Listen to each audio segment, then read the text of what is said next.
How is ChatGPT 5 different from the previous versions? From all of these 03, 4.0, and all of these versions that we had in there before, the legacy versions, now they're called.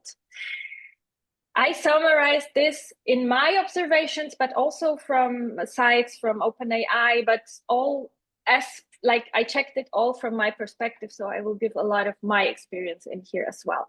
So one default model is there now. There's ChatGPT 5 with modes. So the huge difference is we don't have now different models like we had before. We don't have now 4.0, 04 mini, 03, or whatever.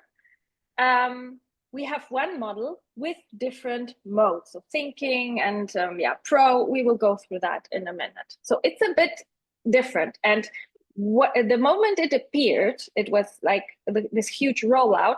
You saw only one model. Maybe you saw two. Maybe you saw GPT-5 and GPT thinking, I guess. So it was like, hey, where are all the models gone? And that's the idea also behind it. So you have an auto version that automatically decides which of these modes to use. That we will have a look at that in a minute. Context window, just shortly for the people who know what a context window is and who are interested in that and who have maybe heard, because I heard it, context window has vastly increased. And I was like, I don't think so.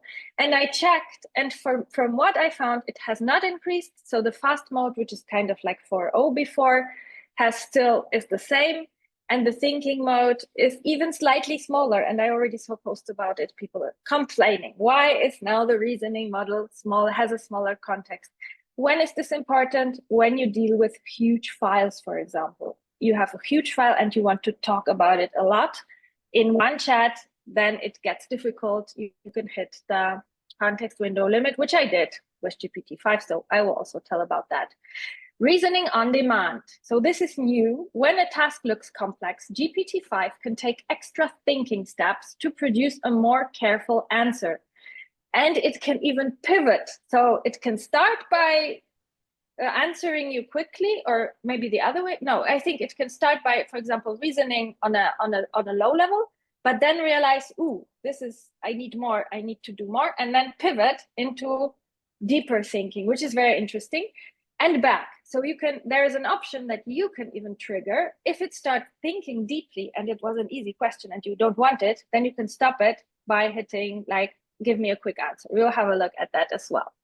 Yeah, and you can force thinking mode when you need it by prompting. So proper prompting is also now very important. Has always been, but now more than ever, I guess. It delivers answers much more quickly on average. So you can realize it's really faster. The fast mode is like immediately. The thinking modes, other than the pro mode, it needs more time, like 16 minutes for one thing that I will show you. But in general, you notice it's really fast. So that is a cool thing. Greater accuracy and fewer mistakes, supposedly. I added this supposedly. I have no proof for that because I already had a fight with GPT-5. I will show you that.